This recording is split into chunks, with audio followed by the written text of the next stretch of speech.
The furry fandom. What a concept.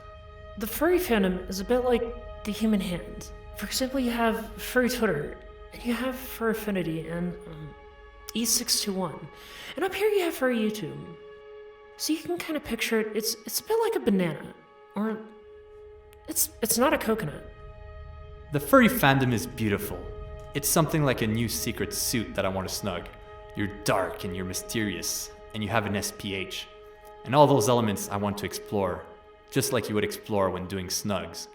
You want to dive deep into them and feel around, see what's going to come out of that. If you could put all the Phantom Foxes into a room, you'd end up with a really big room, probably extending twice the size of a foxhole. Because when you squeeze foxes, they expand. And it would be... you wouldn't want to put them in a room. The time it takes to get to one con to another, you see, you need a lot of travel money. And most furries can't even fathom the concept of savings. Because it's really, really, really, really, really, really, really fun to buy more fursuits. Picture a meaty bratwurst and throw all the hundreds of huskies that are in the fandom into a con. And then put the fandom into a con. And all of a sudden they become... You know, the ultimate fate of the fandom is so dark and mysterious. It generates knots in my stomach, and that goes to tickle in my groin. That creates ooh sensations, and that penetrates my mind and the whole gang bang explosion. Bwah! Bwah! Bwah!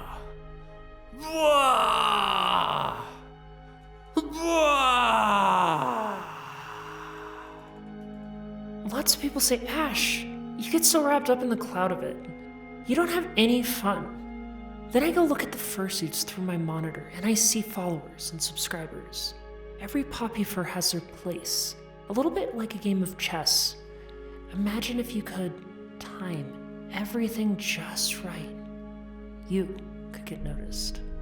Do you know that when you look at a fursuit, you see that light? That fursuit's not even there. That's just a glow. That's just the glow of your monitor, open on Twitter, looking for lewds. Then your roommate sees you and says, "What the hell are you looking at on that computer?" And I told him, I'm looking at art every night so I can teach myself about the furry fandom. He said, "Go to your room. Why are you doing that in the kitchen? Why are you naked on the countertop looking at your computer?"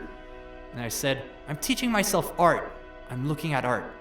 I'm looking at art right in there, and I'm exploring Senpai's account as he is looking out for me, posting his art. I turn the PC off and I see you go to bed. I turn it back on. I refresh that account. I do this every night in the kitchen." There's a beautiful anagram that I use to discuss the fandom with my friends. Furry, fetish, woo, roleplay, rectum, and yeet. Because this is the end of the anagram.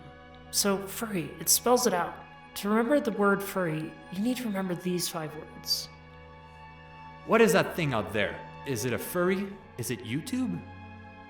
Some people don't give a shit about that.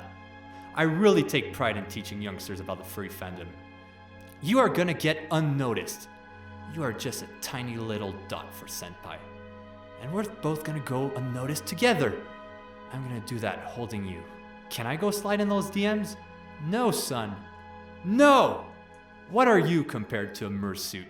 Son, I'm so disappointed that you don't give a shit what daddy does during the day and what he talks about with his friends. This isn't something that's important to me, son.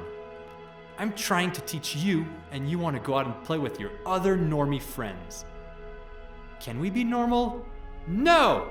You can't, because this is a very serious lifestyle! A good way to remember the poppy furs is, I teach this to my friends. Use a steeple configuration with your fingers and just simply rattle them off one by one. Nos, Majera, Telephone, Picari, Majera, Telephone, Fursuit, Majera, Telephone, Raychamp, Odin, Picari, and then there's Acai.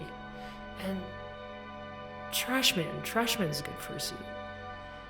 Then there are all these beautiful new fursuits that have just been discovered outside, within our fandom. For example, the Tide Pod, and there's the very small fursuit that can't even be seen, wet fursuit. There's a fursuit made out of latex. And we have no evidence that these fursuits exist, but the data shows, our tortograph shows that that they do exist because the probability is they do. Not that they don't.